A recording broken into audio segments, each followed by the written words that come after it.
நம்ம எல்லாருக்குமே தெரியும் இது ஒரு ஸ்கேம்னு சொல்லிட்டு, இருந்தாலும் அதை நம்புறதுக்கு நம்ம யோசிக்கிறோம்.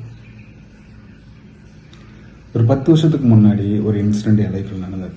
அதை உங்களுக்கு ஷேர் பண்ணுறதுக்காக தான் வந்திருக்கேன். அப்போது வாட்ஸ்அப் இந்த மாதிரி ஸ்மார்ட் ஃபோன் பீரியட் கிடையாது. அப்போது இது என்ன ஆச்சு அப்படின்னா 10-12 வருஷம் இருக்கும். அப்போது எனக்கு ஒரு மெசேஜ் வருது, இந்த மாதிரி நீங்கள் லாட்ரியில் வந்து 10 கோடி ஜெயிச்சிட்டிங்க அப்படின்னு சொல்லிட்டு. ஸோ வாஸ் எ ஹியூமன் எல்லாத்துக்குமே ஒரு டக்குன்னு ஒரு கியூரியாசிட்டி வரும். அப்போது எனக்கு அது டக்குன்னு டவுட்டான ஒரு இன்சிடெண்ட் என்ன அப்படின்னா, கீழே யூகே அட்ரஸ் போட்டிருக்கான், வந்திருக்க மெசேஜ் வந்து +91 இந்தியன் நம்பர். அதுதான் என்னோட ஃபஸ்ட்டு டவுட்டு. ஆனால் நான் அதை இக்னோர் பண்ணல. அவனை வந்துட்டு ஃபாலோ பண்ணேன், என்ன தான் செய்யலாம் ரெஸ்பாண்ட் பண்ணேன். அப்போது அவங்ககிட்ட அடுத்தடுத்து பேச ஆரம்பிக்கும் போது அவன் என்ன சொல்கிறான், நான் உங்களுக்கு அந்த 10 கோடி கொடுக்கணும்னா எனக்கு 10% கமிஷன் கொடுக்கணும். சரி ஓகே தரேன். அப்போ அவன் என்ன சொல்கிறான்னா, எனக்கு வந்துட்டு அந்த பணத்தை நான் அனுப்புறதுக்கு அவனுக்கு கண்டிப்பாக பேங்க் அக்கௌண்ட், ஸோ அந்த பேங்க் அக்கௌண்ட் டீட்டெயில்ஸ் எனக்கு ஷேர் பண்ண அப்படின்னு கேட்குறேன். அவனு அனுப்புகிறான். அதில் எனக்கு நானும் ஒரு பேங்கர்னால வந்துட்டு அதை நான் ஐடென்டிஃபை பண்ணேன்.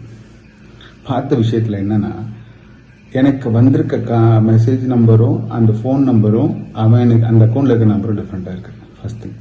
இன்னொன்று, அவன் கேட்ட 10 கோடினா 10% நீங்களே யோசிச்சுக்கோங்க. அந்த 10% அமௌண்ட்டை நான் அவனுக்கு கொடுக்கணும் அப்படின்னா, அவன் இன்சியலாக கிடையாது 10 கோடி கிடையாது, 10 லட்சம் கிடையாது, சம்வாட் ஏதோ ஒரு இதெல்லாம் கேட்டால் எனக்கு மறந்துடுச்சு. அந்த அக்கௌண்ட் டிரான்சாக்ஷன் நம்ம பார்க்கும்போது பெருசாக இவன் கேட்குற அமௌண்ட்டுக்கு அந்த அக்கௌண்ட் அதுக்கு லிங்க் ஆகலை. அது ஒன்று. இப்போ என்ன ஆகுதுன்னா, நான் சரின்னு சொல்லிட்டு அந்த நம்பருக்கு கால் பண்ணேன், நம்பர் சுவிட்ச் ஆஃப், இதுவும் இந்த மாதிரி இருக்குது. என்ன இவன் ஒரு பக்கம் அர்ச் பண்ணுறான், உடனே போட்டு விடுங்க நான் அப்படின்னு சொல்லிட்டு. அப்போ தான் எனக்கு ஒரு இன்சிடென்ட் வந்து எனக்கு ஞாபகம் வந்துச்சு. அதுக்கு முன்னாடி விஷயம் நடந்தது. இந்த மாதிரி ஒருத்தர் ஒரு ஏடிஎம்ல இருந்திருக்காரு, எக்ஸ்ன்ற ஒரு பர்சன். அவர்கிட்ட வந்து ஒய்ன்ற ஒரு பர்சன் வந்து யாருன்னு தெரியாது, அன்னோன் பர்சன்.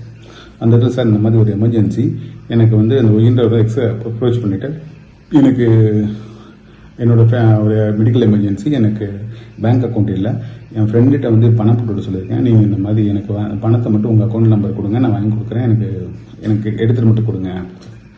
இவரும் சரி இதில் என்ன இருக்குது எடுத்து கொடுக்கலாமே அப்படின்னு சொல்லிட்டு அந்த பணத்தையும் வாங்கி அவர் அக்கௌண்ட் கிரெடிட் ஆச்சு, எடுத்து கொடுத்துருக்கேன். அங்கே தான் மணி பில்லிங் நடக்குது. என்னன்னா, அந்த இடத்துல வந்து இது அவர் ஒரு ஃபேவர் பண்ணணும்னு பண்ணிடுற, சரி இதில் என்ன இருக்குன்னு சொல்லிட்டு. ஆனால் கேஸ் அவர் மேலே இருக்கு. ஏன்னா பணம் அங்கே ஏமாந்துருக்காங்க. அது இது ஏன் இன்னைக்கு நான் சொல்றேன்னா, இதே மாதிரி இப்போ ரீசெண்டாகவும் வந்திருக்கு. அதனால தான் still these kind of scams are exist. So அதனால தான் நான் சொல்ல வரேன். அப்போது எனக்கு இப்போ எப்படி வருது அப்படின்னு பார்த்தீங்கன்னு வச்சுக்கோங்களேன், ஆர்பிஐன்னு சொல்கிறான், பேங்க்லேருந்து இந்த பேங்க்லேருந்து உங்களுக்கு கூப்பிட்டு அந்த ஓடிபி கேட்கறது, இந்த மாதிரி நிறைய ஸ்கேம்ஸ் வருது. இன்னொன்று இன்னைக்கெல்லாம் வந்து ரொம்ப எப்படின்னா, ஃபார் எக்ஸாம்பிள் இப்போ எஸ்பிஐயில் அப்படின்னு வச்சுக்கிங்கன்னா ஒரு ரிலேஷன்ஷிப் மேனேஜரோட மெயில் ஐடி இருக்குன்னா, raj@sbi.com இருக்குன்னா, அது எப்படி பண்ணுறாங்கன்னா, raj@sbi.com. இதை பார்த்தோன்னே நம்ம யாராக இருந்தாலுமே இமீடியட்டாக அதை ரெகனைஸ் பண்ண முடியாது. அந்த லெவலுக்கு கிளவராக யோசிக்கிறேன். ஸோ இதில் என்ன நான் சொல்கிறேன்னா, ஒரு விஷயம் நம்ம ரஜினி டைலாக் தான், கஷ்டப்படாமல் எதுவும் கிடைக்காது, கஷ்டப்படாமல் கிடைக்கிறது எதுவுமே நினைக்காது. இதுதான் இதோட விஷயம். இதை நம்ம எப்படி ஓவர் கம் பண்ணலாம் அப்படின்னா, எந்த ஒரு இன்சிடென்ட்டு அன்னோன் பர்சன்லேருந்து எது வந்தாலும் சரி, இந்த மாதிரி ஆர்பிஐ மெயில் அவ்வளோ சீக்கிரம்லாம் ஆர்பிஐ எல்லா பேத்துக்குமே இந்த மாதிரிலாம் அனுப்பலாம் மாட்டாங்க. ஃபர்ஸ்ட் திங், அதை மூலம் நீங்கள் இது பண்ணுங்க. ரெண்டாவது விஷயம் வந்து, உங்களுக்கு ஒரு டவுட்டுன்னு வந்துருச்சா, அப்ரோச் த பிரான்ச் ஃபர்ஸ்ட்.